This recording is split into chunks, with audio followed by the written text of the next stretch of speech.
Irmãos, nosso tema, como temos repetido, todas as EBDs, Igreja Centrada na Palavra, trilhando um caminho na verdade revelada. Como tem muita gente que não veio semana passada, né, e não teve essa oportunidade, eu vou dar essa oportunidade a vocês. Vamos repetir todos juntos o tema? O tema e o subtítulo do tema, né? Vamos lá.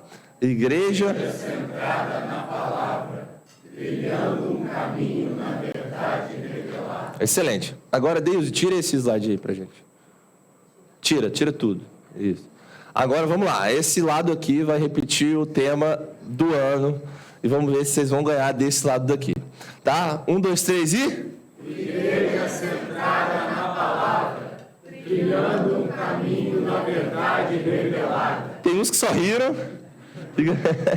Revelada. Mas ok. Agora é esse lado aqui. Vamos lá. 1, 2, 3 e... Igreja centrada na palavra, trilhando um caminho na verdade revelada. Rapaz, se fosse por obras, então vocês estavam lá, hein? Tudo bem. Muito bom, gostei. Pode voltar, por favor, Deus. Obrigado. Esse é o nosso tema. A gente tem estudado prolegômenos nessa primeira parte. Nós vamos caminhar pela teologia da revelação. Depois vamos falar... Opa, pode deixar aí. Depois... aí, pode deixar. Depois vamos falar de 2 livros, no Antigo e Novo Testamento, Ruth e Judas, como vocês sabem. Hoje a nossa aula vai ser que tipo de teologia nós fazemos. Essa é a pergunta que nós vamos lidar nessa aula. Nós vamos lidar com essa pergunta em 3 partes, hoje é só a primeira. Tá? Então, que tipo de teologia nós fazemos? Mas antes de entrarmos na aula de hoje, eu vou fazer uma contextualização daquilo que nós já temos visto anteriormente. Irmãos, a primeira coisa que eu queria que os irmãos notassem é que nós estamos estudando prolegômenos, vocês já sabem disso, e prolegômenos é aquela área da teologia que estuda as coisas que vêm antes. A gente tem falado isso, né? Pode ser uma introdução, coisas que são ditas antes, a base do nosso estudo. É isso que estuda prolegômenos. E nas nossas 2 primeiras aulas, nós vimos o que é teologia. Vocês lembram disso? O que é teologia? A gente fez em 2 partes. Uma primeira, eu trabalhei de um ponto de vista mais teórico, vamos dizer assim, que não quer dizer que não tenha prática, mas vamos colocar para didática, né? Do ponto de vista mais teórico. Da segunda parte, eu tratei do ponto de vista mais prático.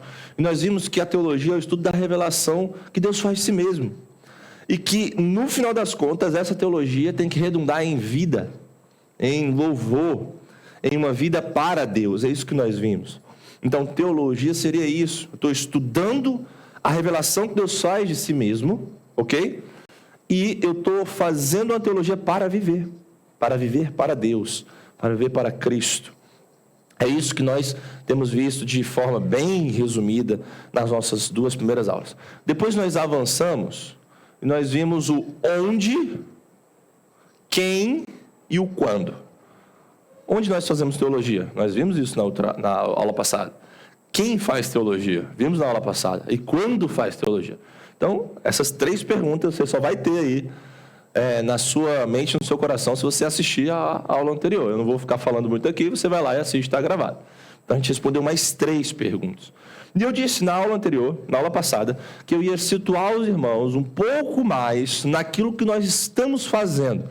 Que eu ia situar os irmãos na área da teologia que nós estamos trilhando. E é isso que eu vou fazer aqui agora, antes da gente começar a responder, antes de nós começarmos a responder a pergunta que tipo de teologia nós fazemos, ok? Então, uma primeira coisa que eu queria que os irmãos notassem sobre o contexto dos nossos estudos está ali no quadro. Irmãos, desde o início do século XIX, a maioria dos seminários europeus e americanos, eles têm definido seus currículos de acordo com esses 4 ramos da teologia, como eu coloquei ali. Esses 4 ramos também são referenciados como enciclopédia teológica. Seriam 4 grandes ramos. O primeiro ramo é o dos estudos bíblicos, o segundo ramo é da história da igreja, o terceiro ramo é da teologia sistemática e o 4º ramo é da teologia prática. Então, a maioria dos seminários, desde o século XIX, eles têm estruturado o seu modo de ensinar os alunos, de formar os novos líderes da igreja dessa forma. 4 grandes áreas, nessas 4 grandes áreas, com esses temas aí, que desencadeiam muitos outros. Quais outros, né? Nós podemos dividir essas 4 partes da enciclopédia teológica, em disciplinas mais específicas, tá? Eu vou colocar logo todas aqui e eu quero falar um pouquinho de cada uma delas para que os irmãos entendam o que a gente está fazendo aqui. A gente tem teologia exegética, teologia bíblica, teologia histórica, teologia filosófica, teologia sistemática, teologia apologética e polêmica, teologia ética, teologia prática ou poimense. Eu queria falar rapidamente de alguns desses com os irmãos. E o que os irmãos acham que estuda a teologia exegética? Fala alto. Interpretação. Mas o que seria a teologia exegética? Por que ela se difere de todas as outras? Como a gente pode caracterizá-la? O que vocês acham? Ela é referente ao contexto, à interpretação, sim. Sim, o que mais? O que significa a exegese? A gente já falou disso aqui em algum momento. Buscar a explicação do texto, buscar a compreensão, quem mais? Como? Pregação, não necessariamente a gente vai ver isso, mas tudo bem, Ruth, a gente vai ter algum contexto. Extrair, boa, é isso que eu queria.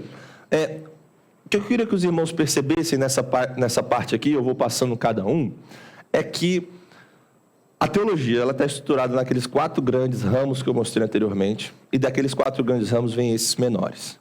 E cada um desses faz alguma coisa, ele dá alguma contribuição para o que a gente está fazendo aqui, agora. Então a gente está começando da teologia exegética, o Paulo falou a palavra que eu queria, ele extrai. Né? A pergunta que a teologia exegética vai lhe dar é a seguinte: o que ensina um trecho da Bíblia em particular? E exegese significa isso, extração, extrair. Essa palavra deriva de um verbo no grego que significa extrair ou explicar. Aparece lá no texto de João 1,18, olha só que legal. Ninguém jamais viu a Deus, o Deus unigênito que está no seio do Pai é quem o revelou, ou literalmente seria assim, é quem o exegetou. Esse revelar, esse extrair, esse jogar para fora, é exatamente o que a exegese faz. Então, a exegese, dentro da teologia, ela contribui trazendo o significado do texto, trazendo compreensão do texto, trazendo a interpretação do texto. E quais minicampos que a gente tem dentro dessa área? A gente tem cânon do Antigo e do Novo Testamento, a gente tem línguas originais, a gente tem contexto, como foi falado aqui. A gente tem a hermenêutica em si, a gente tem a pregação extraindo isso e gerando a prática da pregação, mas aí de um contexto maior a pregação está em outro campo ali também. Então tudo isso é teologia exegética e tudo isso contribui para aquilo que a gente está fazendo aqui, ok? Teologia bíblica. O que vocês acham que estuda a teologia bíblica? A Bíblia, estuda a Bíblia.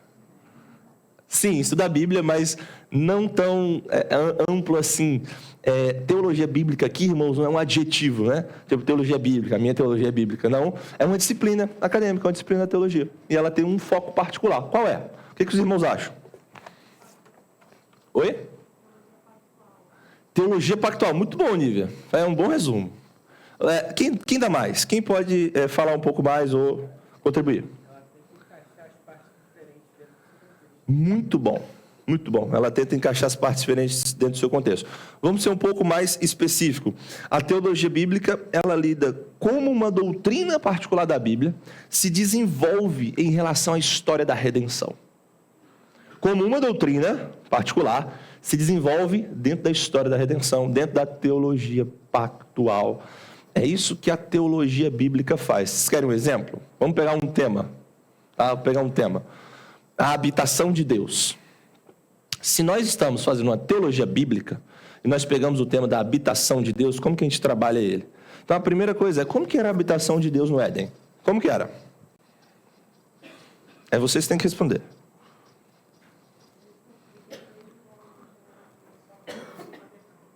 Como? Sim. Sim, isso aí é a próxima etapa, Deus. Eu quero saber no Éden, como que era a habitação de Deus no Éden? Ele vinha conversar com o homem, certo? A Bíblia diz que na viração do dia Deus vinha, não era isso? Então, se a gente está falando de habitação de Deus estar conosco, a gente tem que considerar que lá no Éden Deus fazia isso, certo? Foi sempre assim? Com Israel, como é que foi? No meio do povo, como? Pelo tabernáculo. Então, se estou falando de habitação de Deus, eu falo agora do tabernáculo. Foi sempre o tabernáculo ou teve alguma coisa depois? O templo. Então, se eu estou fazendo uma teologia bíblica, eu estou explorando lá no Éden, quando Deus vinha na viração do dia falar com o homem. Depois, esse modo de Deus agir passou, mudou, e foi para o tabernáculo, uma tenda onde eles montavam, desmontavam e simbolizavam a presença de Deus. Não ficou só no tabernáculo, foi para o templo, né? Ali no templo também, Deus manifestava a sua presença através de tudo que era feito ali, da arca da aliança, do sacrifício. Mas foi sempre o templo? Depois do templo vem quem? Jesus, né? Fala com confiança aí, gente. Jesus. Jesus que é Deus encarnado entre nós. Isso, Jesus que é o Deus encarnado no nosso meio. E agora a gente tem templo como local da habitação de Deus? Não, o local da habitação de Deus hoje é qual? A igreja, através do Espírito Santo. E aí, para aqui? Para aqui? Ou vai ter mais alguma parte? Sim ou não? Dentro de nós, mas qual é a parte que está faltando? Novos céus e nova terra, a consumação, a glória, a Jerusalém celestial, tudo isso, onde Deus habitará no meio do seu povo, nós o veremos face a face. Então, se eu estou fazendo uma teologia bíblica, que foi o que a gente acabou de fazer de forma muito rápida, eu preciso considerar tudo isso como um tema, o lugar da habitação de Deus. Ah, vamos falar sobre qualquer outro tema. A gente faz a mesma coisa dentro da teologia bíblica, vai parte por parte, analisando dentro do contexto maior da história da redenção e aprendendo sobre aquilo que a Bíblia diz para nós. Isso é teologia bíblica. A gente faz isso aqui nas nossas aulas de forma resumida e de forma mais ampla também. Tem aulas que a gente usa mais, tem aulas que a gente usa um pouco menos, mas está aqui, está aqui. Teologia histórica. O que os irmãos acham que faz a teologia histórica? Muito bom. Identifica os desenvolvimentos ao longo da história. Desenvolvimento de quê? Da doutrina. Desenvolvimento teológico. Então, a teologia histórica ela vai perguntar assim, como essa doutrina foi desenvolvida ao longo da história? Por quais teólogos? De qual jeito? Quem foi que escreveu assim, irmãos? O coração do homem é uma fábrica de ídolos. Calvino? Foi Calvino? Todo mundo acha que foi Calvino? Esse lado aqui acha que foi Calvino? Sim ou não? Sim. Foi Calvino, sim. Como que a gente sabe disso? Isso está em um documento histórico. Está lá, ele escreveu, tem uma explicação daquilo. Ele estava querendo dizer que o coração do homem é idólatra, totalmente depravado. Então, na teologia histórica, a gente estudaria isso. A gente ia lá ver o que ele disse sobre isso, o que outros teólogos depois falaram sobre a idolatria, sobre a depravação do homem, que teólogos antes falaram sobre isso, quem influenciou Calvino, como, em qual época, por que ele disse isso, o contexto da época. Tudo isso é teologia histórica e também contribui para a nossa teologia. Teologia filosófica, o que é?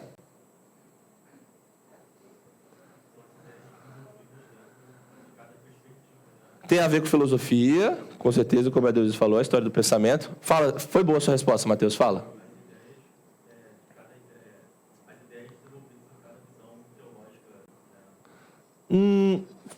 Foi bom a primeira, a segunda ficou meio ruim. Mas a teologia filosófica, irmãos, ela lida com a questão assim, como que nós podemos empregar a nossa razão, a nossa lógica, para entendermos o que uma doutrina diz, o que um pensamento diz. Ela estuda sobre a história do pensamento, sobre desenvolvimento do pensamento, como essa doutrina foi formulada, quais são os pressupostos dela, o que tem por trás. Essa é a melhor área, a melhor de todas, é a minha área. É a área do mestrado, é a teologia filosófica, a área que eu faço lá no mestrado. Eu gosto de todas, mas essa aí, por enquanto, é a que eu estou dando mais atenção. Os campos de cosmovisão, está ali. Um pouco de apologética, né? História do pensamento, como eu falei, história das ideias, como elas se desenvolveram, o que tem por trás. Tudo isso está dentro da teologia filosófica, muito importante também para a teologia. Teologia sistemática. O que vocês acham que faz a teologia sistemática? Sistematiza, sistemas, sistematização. Sistematização de quê, gente? Das doutrinas, da teologia. Mas como que ela lida com essa sistematização? O que ela pergunta para a teologia? Qual é a contribuição que ela faz? Qual é? Onde? Vai. Sim. E procura encontrar, por exemplo, Trindade. O que eu posso aprender da Bíblia sobre Trindade? Muito bom, isso aí. Outro assunto, alta cristologia. O que eu posso encontrar na Bíblia sobre alta cristologia? Isso aí. A teologia sistemática, ela sistematiza, ela organiza.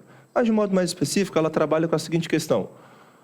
Como essa doutrina, como a Bíblia trata dessa doutrina em todos os livros nela contidos. Então, se a gente vai falar, por exemplo, de anjos, o que a Bíblia tem a dizer sobre anjos? Aí a teologia sistemática vai, Gênesis e Apocalipse, e ela pega tudo que a Bíblia diz sobre anjos e ela sistematiza. O que a Bíblia diz sobre pecado? Ela vai, ela pega de Gênesis e Apocalipse, ela vê o que a Bíblia diz sobre pecado, ela organiza e ela sistematiza. É isso que a teologia sistemática faz, e ela traz muita contribuição também para a igreja. Teologia apologética e polêmica. O que essa faz? Treta, falaram aqui treta. Não, não é isso. Defende a fé. Quem concorda com isso? Sim? O que é uma apologia? Uma defesa, não é? Paulo ali levantou muito certamente isso aí, convicção. Teologia apologética, ela defende a fé. Então, a teologia apologética, ela vai se preocupar em defender a fé cristã. Quando eu falo defender, não estou dizendo que ela não ataca, tá? Parte da apologética é atacar. Na Bíblia está escrito assim: as portas do inferno não prevalecerão contra a igreja. Está escrito isso ou não? Quem é que está defendendo, quem é que está atacando? Quem é que defende? O inferno. E quem é que ataca? Então a gente está atacando também. O Senhor disse que as portas do inferno não prevalecerão. Quem é que está na investida? Somos nós. Então a teologia apologética, ela não só defende, ela ataca. Mas isso faz parte do contexto maior de defesa. Agora eu quero uma outra pergunta para vocês. Qual é a diferença de apologética e polêmica dentro da teologia? Quem chuta? Cri. Uma defesa do ataque seria lógica, né, queridos? Falei aqui, né?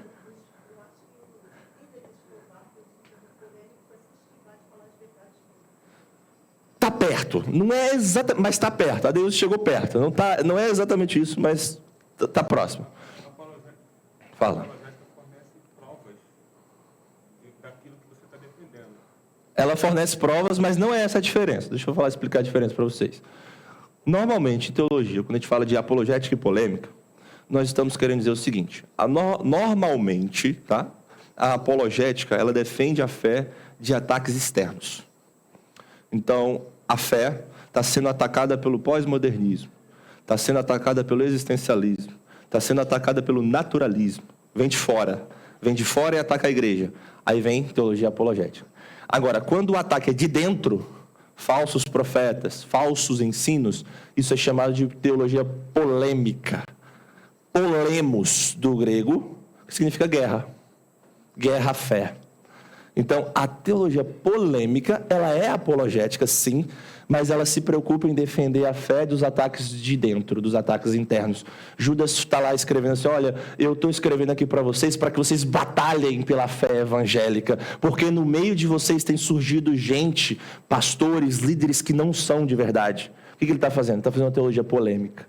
Está defendendo a igreja dos ataques de dentro. Entendemos isso?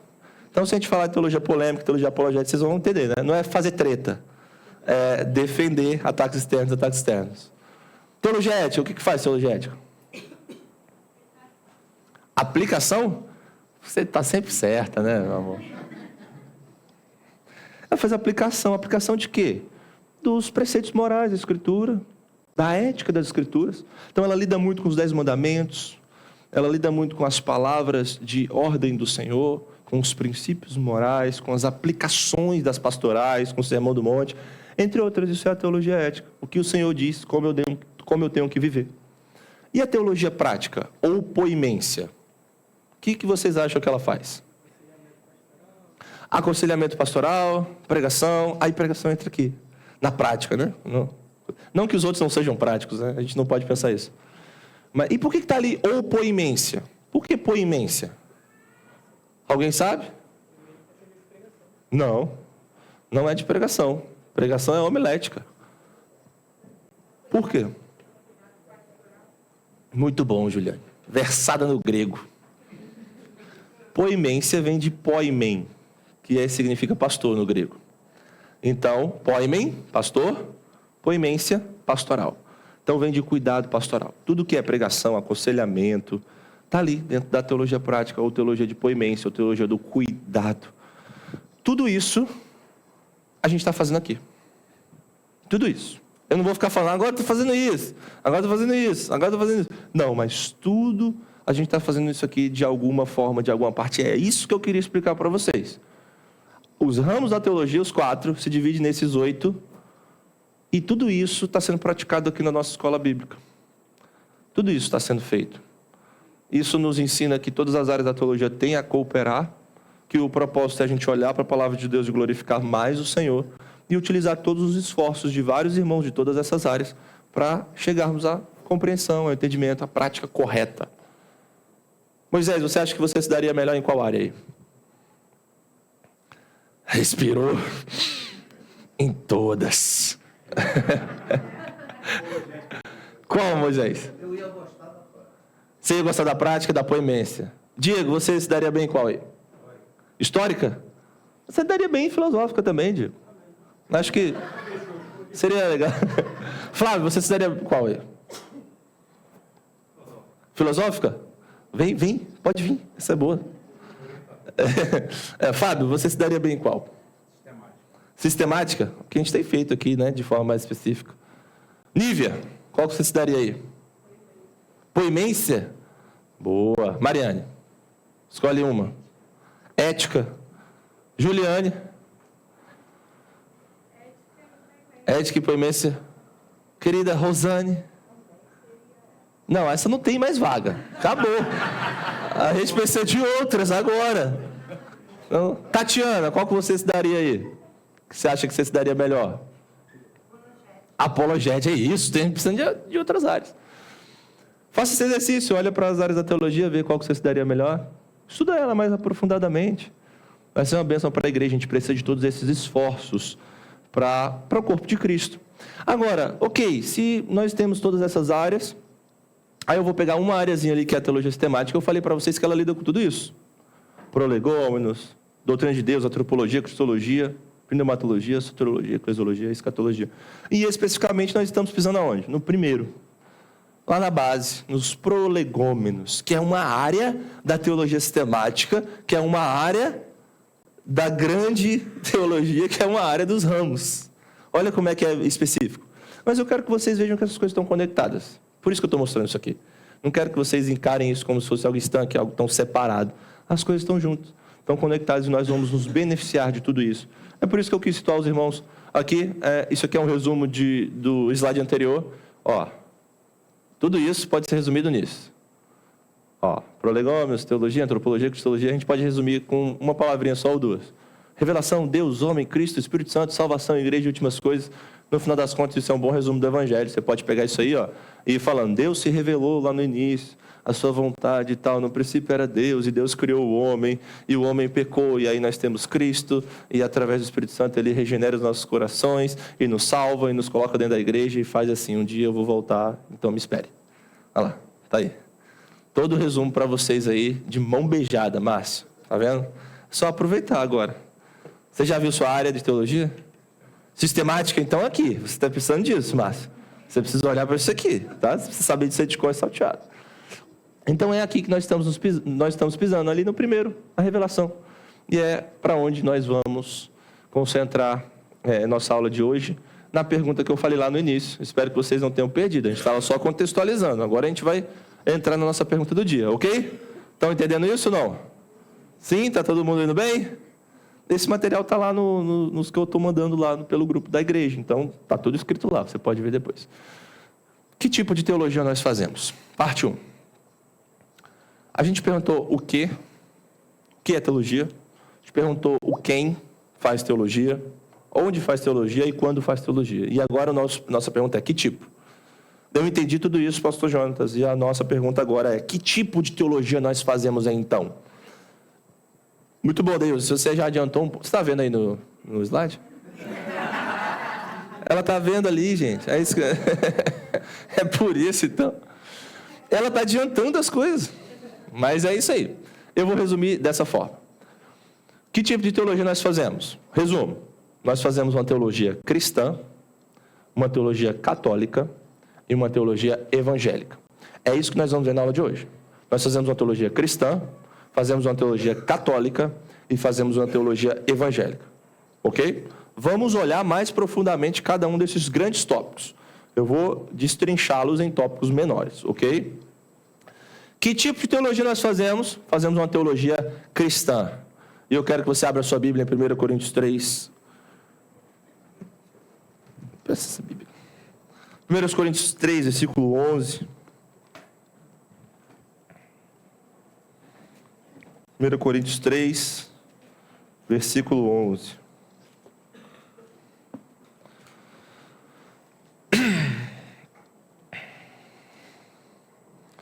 Primeiro Coríntios 3, versículo 11, diz assim a palavra de Deus: porque ninguém pode lançar outro fundamento além do que foi posto, o qual é Jesus Cristo. Eu vou ler de novo, porque tem gente que ainda não abriu. Mais uma vez. Porque ninguém pode lançar outro fundamento além do que foi posto, o qual é Jesus Cristo. Irmãos, a característica mais fundamental da nossa teologia é que ela deve ser cristã. Nossa, que óbvio, né? Oh, meu Deus do céu, claro que eu já sabia disso. Eu sei que você é um super teólogo, mas coisas precisam ser ditas antes e bases precisam ser firmadas. Vamos firmar essas bases. Mas a característica mais fundamental da teologia, de nossa teologia, é que ela é teologia cristã. Nós fazemos teologia como discípulos de Cristo. O quem aqui, né? Nós fazemos teologia como discípulos de Cristo. E no texto que nós vimos que o próprio Cristo é o fundamento de todo conhecimento e vida. E isso precisa estar muito claro para nós. Nós não podemos perder de vista a verdade de que a nossa teologia é uma teologia cristã, ou seja, ela é fundamentada em Cristo. Ela tem Cristo como seu conteúdo, como seu fundamento, como seu alvo, no final das contas. Nós vivemos para Ele. Nós fazemos teologia para Ele. Se a gente vive, se a gente morre, isso é para Ele. A centralidade da nossa vida deve ser Cristo Jesus, e esse também é o centro da nossa teologia. Jesus, o Filho, o único revelador de Deus, o Pai, como diz a Escritura. Esse é o nosso centro. Conhecer a Cristo, então, é conhecer a Deus, como diz a Bíblia. E, portanto, Cristo é o grande teólogo, e sendo o Verbo eterno de Deus, como Ele é, o Verbo de João 1, Ele também é a própria teologia. É para isso que nós estudamos, para conhecê-lo, para tê-lo, para amá-lo, para louvá-lo. Então, a nossa teologia é teologia cristã. Isso tem uma implicação, que é a implicação que eu coloquei ali naquele pontinho. Falando em termos práticos, né? A submissão a Cristo, então, se nós fazemos teologia cristã, envolve necessariamente submissão às palavras dos profetas e apóstolos pelos quais Cristo falou antes e depois dele ter vindo ao mundo. Esse texto de 2 Pedro, nós não precisamos abrir necessariamente, você pode estudar no seu estudo na semana, mas esse texto diz, Pedro está recomendando à igreja que recorde das palavras que foram ditas pelos santos profetas, bem como dos mandamentos do Senhor e Salvador que foi ensinado pelos apóstolos. Pedro está recomendando isso à igreja, falando assim, olha, vocês precisam lembrar disso, e vocês precisam permanecer nisso, porque quando vocês permanecem no que os profetas e os apóstolos disseram a respeito do nosso Senhor, vocês permanecem na verdade. Vocês permanecem na verdade. E quando nós falamos de teologia cristã, nós precisamos também ter esse alvo. Por isso que a teologia cristã, ela sempre será feita com fé em Cristo, submissão a Cristo e à luz da palavra de Cristo. Não existe eu fazer uma teologia cristã se eu não tenho a Bíblia como palavra de autoridade. Não existe eu fazer uma teologia cristã se eu não tenho a Escritura como palavra de Deus, autoritária, inerrante, suficiente. Se eu não confesso a verdade da palavra de Deus, como eu posso fazer uma teologia? Como eu vou conhecer a Deus se Ele não se revelar? A gente tem visto isso. Então, quando nós confessamos que a nossa teologia é cristã, que Cristo é o fundamento, que a palavra de Cristo é a nossa regra, nós confessamos todas essas coisas. Amém? Glória a Deus, amém. Bom que vocês estão aí, estão vivos. Graças a Deus. Então, nossa teologia é uma teologia cristã. Todo mundo ok com isso? Então, vamos progredir um pouco mais. Esse foi rápido, o próximo é um pouquinho maior. A nossa teologia também é católica. Quem tem problema com esse termo católico aqui? Todo mundo já venceu isso? Glória a Deus. Talvez o visitante está com vergonha de falar. Não deixa ele constrangido, não. Ele vai aprender agora. Teologia católica. Nossa teologia é cristã e a nossa teologia é católica. O termo católico foi estudado em uma de nossas aulas da EBD do ano passado. E eu sei, com certeza você lembra. Aula 4. Como você poderia esquecer? Com certeza, né, Nível? Muito obrigado, Nível. Aula 4. Sobre o quê? Sobre o quê? Atributos da igreja. Tá bom, eu não vou cobrar que vocês lembrem que foi na aula 4 e sobre atributos da igreja. Mas os atributos da igreja eu queria. Nós falamos naquela oportunidade que a igreja ela tem 4 atributos. Quais são? Una, santa, católica. Pega o Paulo no colo, gente! Boa! Boa! O Diego, vai! Paulo lembrou de todos para salvação. Ó, vocês estão com um ponto extra. Tá? Paulo venceu, vocês todos vencerão. É tipo Cristo. Exatamente. Nós vimos lá nos atributos da igreja que o credo niceno, a gente vai olhar o credo niceno aqui, ele atribui à igreja 4 características. Ele diz assim, a igreja é una, ela é única, ela tem uma unidade. Ela é santa porque ela é santificada pelo Espírito. Ela é católica porque ela é universal, ela é geral. A igreja de todos os tempos, de todos os lugares. E ela é apostólica porque ela está na doutrina dos apóstolos. Então, se alguém te perguntar assim, como que é a igreja cristã? Você fala essas 4. Já é um bom começo. Já é um bom começo. Então, a nossa teologia católica, esse termo a gente já viu. Eu coloquei aqui só para você lembrar. Termo católico vem do grego católicos, significa geral universal, significa igreja de todos os tempos, de todos os lugares. A gente não está se referenciando aqui ao bispo de Roma, à igreja católica apostólica romana, a ICA. A gente não considera a igreja católica apostólica romana como uma igreja verdadeira, como uma igreja de Cristo. Então, eu não estou falando aqui da igreja sob o bispo de Roma, eu estou falando da igreja de todos os tempos, de todos os lugares. Isso que é teologia católica. É uma teologia universal, uma teologia geral, uma teologia confessada por muitas igrejas, por várias igrejas de várias eras, de vários tempos. Então, se você vê esse termo católica, eu estou querendo dizer isso, ok? E eu quero que você veja que quando a igreja, lá atrás, ela enfrentou heresias, o termo católico veio a figurar ao lado de ortodoxo. Católico, geral, universal, igreja de vários lugares, ortodoxo, era um coladinho no outro, denotando a fidelidade de uma igreja ao ensino dos apóstolos de Cristo. É isso que o católica queria significar lá atrás. E o que essa igreja fez? Essa igreja que é católica e ortodoxa. A igreja ortodoxa, católica, ela definiu a sua doutrina a partir de declarações, de credos fundamentais. Ela estava passando um período de enfrentamento de muitas heresias. Isso aqui é a igreja enfrentar heresias dentro da igreja. É teologia apologética ou polêmica? Que isso, aprenderam? Que bom, isso aí, teologia polêmica. Então, eu estava vendo uma polêmica ali, no meio da igreja. Muitas heresias. E como a igreja se defendeu? Ela falou assim, a gente precisa se reunir, precisamos nos reunir e precisamos estabelecer declarações doutrinárias. Declarações, credos. E foi isso que a igreja fez. Foi isso que a igreja fez. E um dos primeiros, um dos mais importantes, fundamentais, mais antigos é o credo apostólico. A igreja primitiva fez uso dele para fazer distinção, olha só, entre a verdadeira igreja católica e as seguidoras de falsas doutrinas. Foi por isso que o credo apostólico foi feito. Por isso que ele é um sumário, um resumo da fé cristã. Ele tem seu nome porque ele resume, como eu disse, né, o centro do ensino apostólico no Novo Testamento. Não, ele não foi escrito pelos apóstolos. Isso não tem uma base histórica forte. Ele foi escrito por outros cristãos, mas ele está embasado no ensino dos apóstolos. E uma teologia católica precisa considerar o credo apostólico. Por isso que ele está aqui. Vamos ler todos juntos? Creio em Deus Pai, Todo-Poderoso, Criador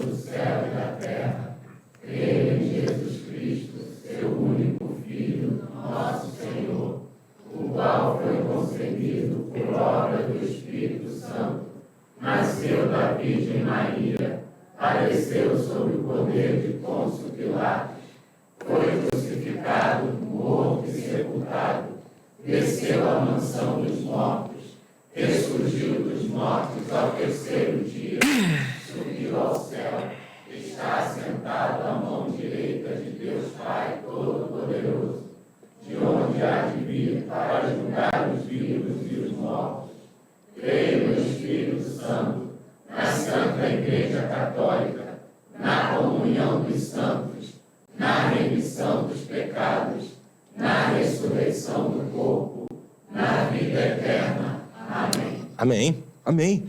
Então, uma teologia católica, irmãos, leva em consideração o credo apostólico.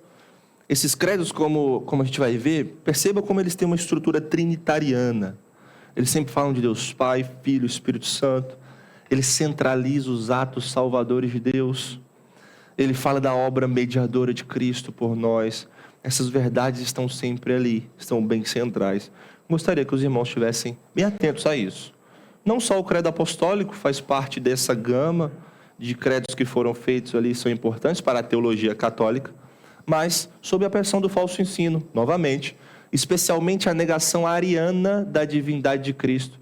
A igreja desenvolveu também o que é comumente conhecido como credo niceno. É um outro credo muito importante. Quem saberia me dizer aqui o que seria essa negação ariana da divindade de Cristo? Alguém? Qual foi a heresia de Ário? Fala, Charles.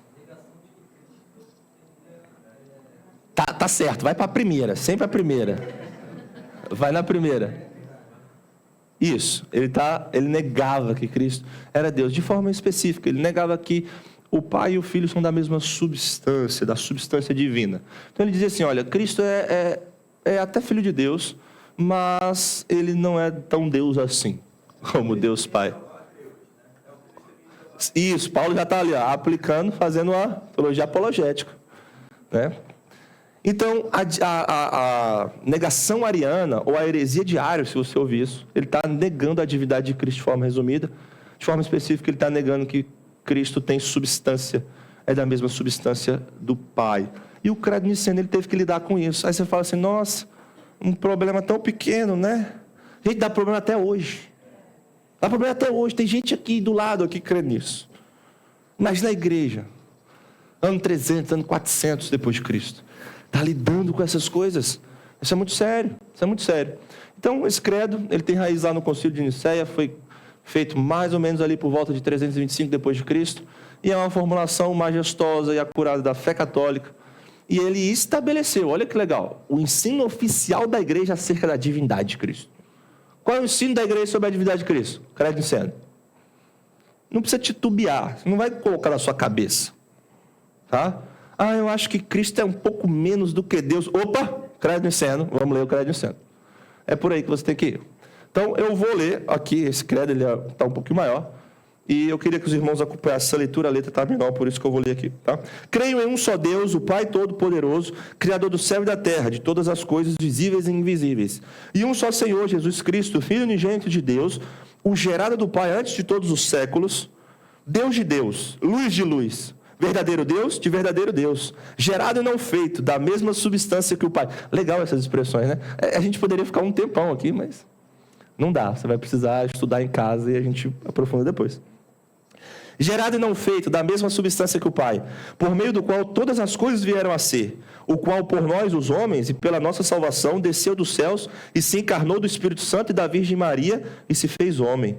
E foi por nós crucificado sob Pôncio Pilatos, padeceu, foi sepultado e ressuscitou ao terceiro dia, segundo as Escrituras, e subiu aos céus e está sentado à direita do Pai, e virá de novo, com glória, a julgar vivos e mortos, e do seu reino não haverá fim. Creio no Espírito Santo, o Senhor e vivificador, o que procede do Pai e do Filho, o que juntamente com o Pai e o Filho é adorado e glorificado, o que falou por meio dos profetas. Olha que legal essa expressão agora, que a gente acabou de falar. Creio numa só igreja, santa, católica, apostólica, numa só, una, santa, católica, apostólica. Confessa um só batismo para a remissão dos pecados. Espera a ressurreição dos mortos e a vida do século vindouro. Amém. Outro credo maravilhoso para a gente. Você vê como é que tem ligação com o credo apostólico? Só que ele expande um pouco mais. Porque a heresia estava batendo bem ali na porta da igreja e ela precisava reagir. Mas, tem mais. Tem outro credo importante. Tem mais dois. O Concílio de Calcedônia trouxe mais clareza ainda sobre o entendimento da igreja a respeito da pessoa de Jesus Cristo como Deus e homem. Aí você vai virar para mim e falar assim, mas pastor Jantas, esse negócio de Concílio de Calcedônia, esse negócio é muito complexo, né?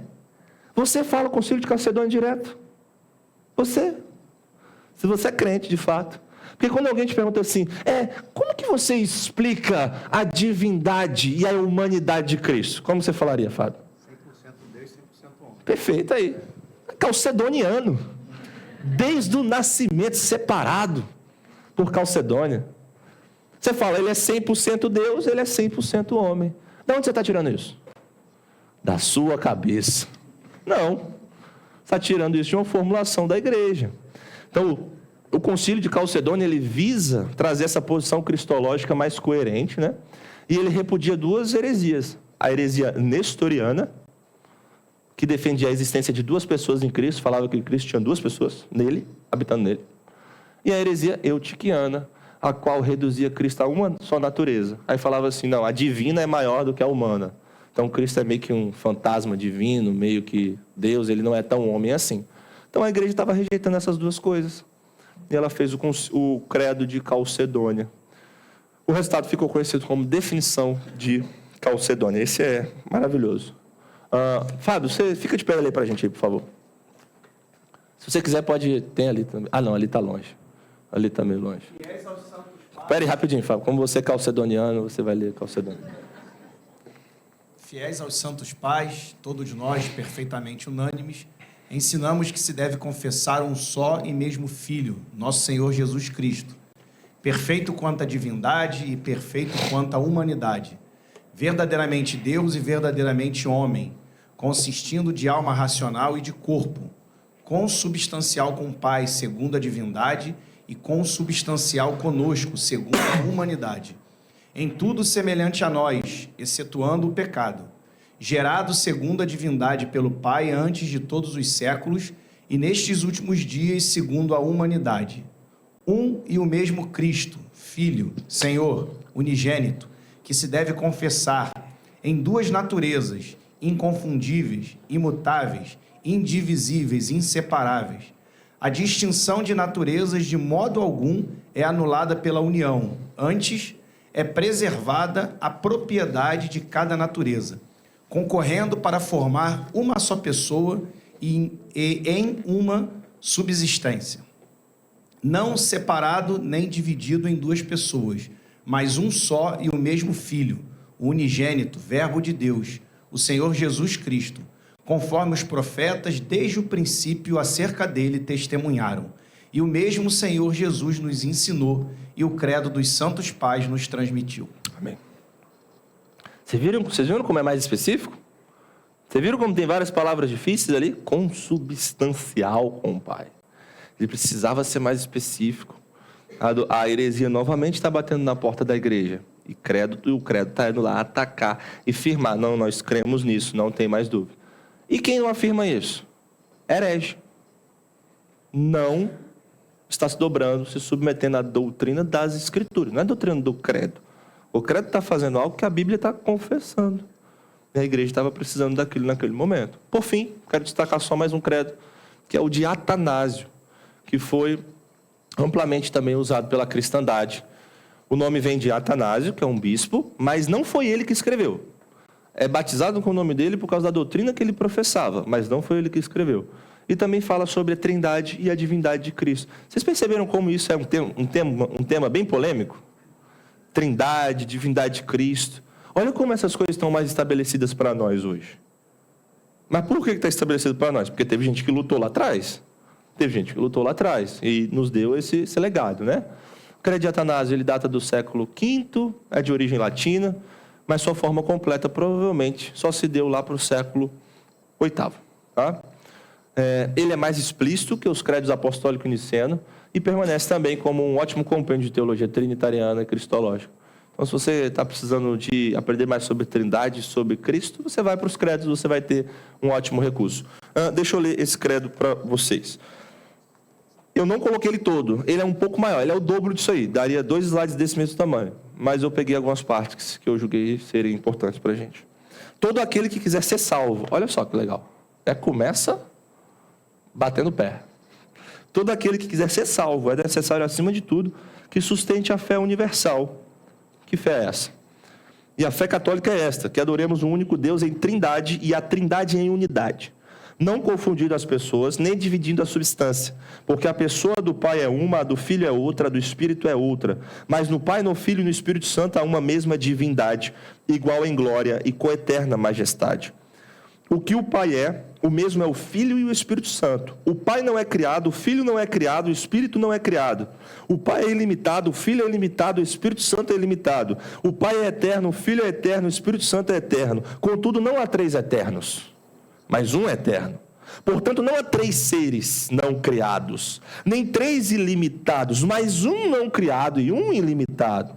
Do mesmo modo, o Pai é onipotente, o Filho é onipotente, o Espírito Santo é onipotente. Contudo, não há 3 onipotentes, mas um só onipotente.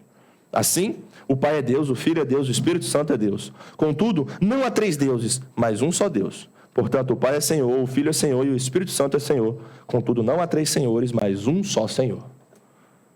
Amém ou não amém? Amém. Senão vocês não querem ser salvos, né? Como está? Credo de Atanásio. O que nós queremos com tudo isso? Importante aqui. O meu intento aqui, irmãos, com essas exposições, não é defender aqui a doutrina da Trindade ou da encarnação. Eu precisaria de muito mais tempo para fazer isso e mergulhar. A gente está só confessando, relembrando. Essa é a primeira coisa. Mas, quando a gente está citando tudo isso aqui, eu quero que vocês vejam que existe muita verdade fundamental por trás da teologia que nós fazemos. Existem muitas verdades fundamentais por trás da teologia que nós fazemos. E tudo isso que nós acabamos de ver serve como se fossem marcos confessionais, limites, pelos quais a nossa teologia transita. Então, se você está lá no friozinho ou no calorzinho da sua casa, estudando a sua teologia, e você começa a se desviar por bordas, por limites, por estradas pelas quais os credos não transitam, você está correndo perigo. Você está incorrendo em heresia. Esses documentos, eles nos protegem, eles protegem a igreja. E é isso que eu quero que vocês entendam. Se a nossa pergunta é que tipo de teologia nós fazemos, nós vimos que é a teologia cristã, agora nós estamos falando que é a teologia católica. Nós precisamos nos guiar por esses marcadores. Não, você não vai acordar de manhã inspirado, vai colocar uma música do Projeto Sola, vai colocar uma vela para dar um cheirinho na casa, e vai falar, nossa, eu vou fazer agora um compêndio de teologia trinitária, porque eu acho que eu devo fazer. Não, você não vai fazer isso. Você não vai fazer isso. Você provavelmente está incorrendo em grande erro. Você precisa voltar para as verdades fundamentais, submeter-se a elas, e então fazer a sua teologia embasada nela. É por isso que a gente está fazendo isso aqui. Por isso que isso tem que ser dito antes de nós construirmos o nosso edifício teológico. Ainda que esses credos não sejam palavra de Deus inspirada, desviar-se desses padrões é entrar em território herético, declarado pela igreja ao longo das eras. Não estou falando que é herético porque o pastor Jonatas disse. Primeiro é porque vai contra uma verdade fundamental da Escritura estabelecida pela igreja ao longo de eras. Por isso que está de forma tão forte, incisiva ali. A teologia cristã e católica é profundamente trinitariana e encarnacionista. Lembra disso? Trinitariana. Nós somos trinitarianos. O Pai, o Filho, o Espírito Santo. Um Deus, 3 pessoas. É isso que a gente acabou de ler. E ela é encarnacionista. Por quê? Porque Deus Filho se encarnou para gerar nossa salvação. Para nos salvar, morrer pelos nossos pecados. Nossa teologia precisa confessar essas verdades poderosamente. Poderosamente, irmãos. Não dá para alguém entrar na nossa igreja, olha como isso é prático. Não dá para alguém entrar na nossa igreja, participar do nosso culto e sair daqui pensando que a gente não adora um Deus que é Pai, Filho e Espírito Santo. As pessoas precisam entender isso. Eles adoram um Deus que é Pai, Filho e Espírito Santo. As músicas têm que falar disso. A pregação tem que falar disso. As orações têm que falar disso. As palavras no meio do culto têm que falar disso. O Pai, Filho e Espírito Santo. Cantamos isso e proclamamos isso. As pessoas não podem entrar aqui no nosso culto, na nossa igreja, e sair daqui e falar assim, não, eu estou tranquilo. Eu posso ser do Islã, eu posso ser judeu. Judeu é mais perto, né? Islã é meio absurdo. Vamos colocar aí, judeu, não judeu. Né? Como se está tudo bem. Não. Nós somos encarnacionistas. Nós dizemos que Deus, o Filho veio, Ele se encarnou, Ele morreu por nós, e Ele vai voltar. Ele é homem e Ele é Deus. Então nós proclamamos isso a todo momento. Nós proclamamos isso a todo momento. Tem um pastor que eu gosto muito, que ele disse assim, se o seu sermão pode ser pregado numa sinagoga e não gerar problema nenhum, seu sermão não é cristão. É legal isso, né? Aí tem um livro também de outro pregador que eu gosto, que ele diz assim, o seu sermão precisa conhecer a Cristo. A gente precisa ter essas verdades muito bem embasadas. Isso nos difere. E isso fundamenta a nossa fé. Por fim, eu já te passo, Márcio. A nossa teologia recebe a sua forma fundamental em conhecer o único Deus verdadeiro, como Pai, Filho e Espírito Santo, que eu acabei de falar, e se aproxima de nós por meio do Filho encarnado e único mediador, como nosso Senhor Jesus Cristo. Amém? Teologia evangélica seria o nosso último ponto. Não vai dar para a gente falar dele, eu vou ter que encerrar a nossa aula aqui, porque só tem 5 minutos. Mas aqui a gente já começa a ter uma diferenciação maior, tá? Aqui a gente começa a ter uma diferenciação maior. Deixa eu ver o que está nesse slide aqui. Tá. Vou falar desse slide e a gente encerra. Por quê?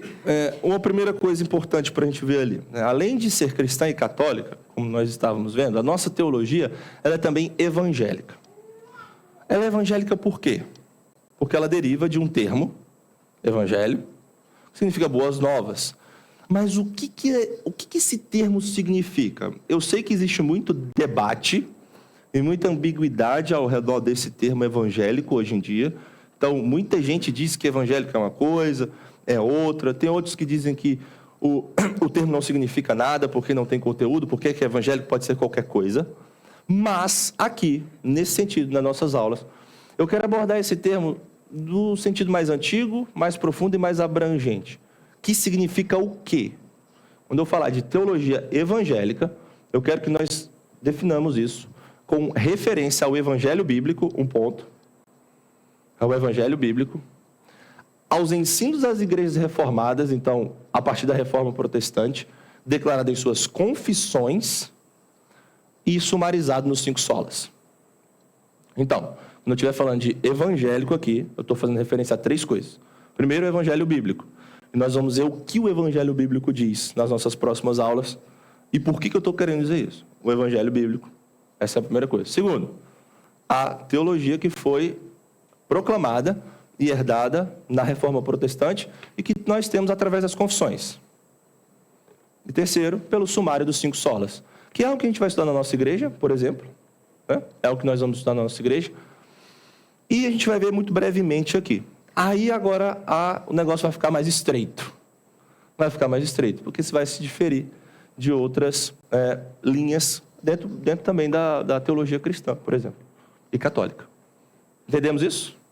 Então, eu não vou ter tempo de falar disso tudo. A gente vai ter que encerrar nossa aula aqui. Mas fica aí o gostinho para a próxima aula. Lembrando, irmãos, que eu estou indo da base para o topo. A gente começou falando que a nossa teologia é cristã. A gente começou falando que a nossa teologia é católica. Agora a gente vai dizer que a nossa teologia é evangélica e depois a gente vai falar que a nossa teologia é reformada. Nós estamos caminhando nessa linha. E aí algumas diferenças, algumas distinções vão ficar mais claras. Por exemplo, distinções como a Igreja Católica, a Igreja Ortodoxa também, que tem, né, lá no Oriente, e outras denominações de teologia cristã.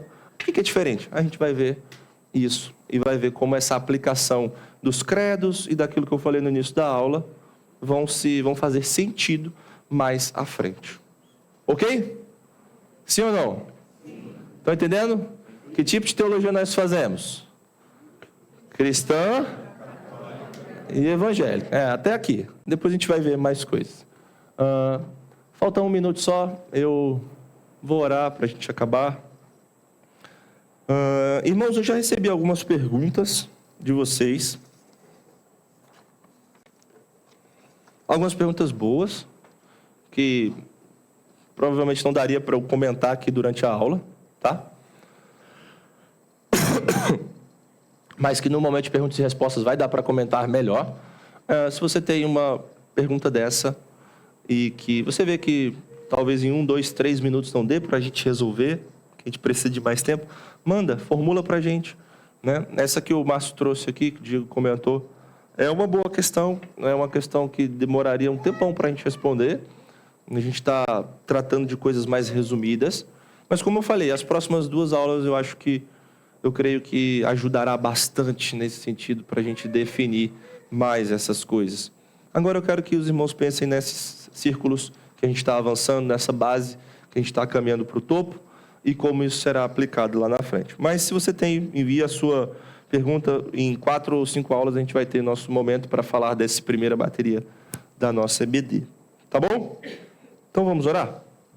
Senhor, muito obrigado por esse dia e obrigado pela nossa escola bíblica, que o Senhor continue abençoando a nossa igreja e nos ensinando que a nossa teologia tem que ser cristã, católica e evangélica, sempre embasada nas Escrituras, tendo Cristo como fundamento, tendo a glória de Deus como alvo.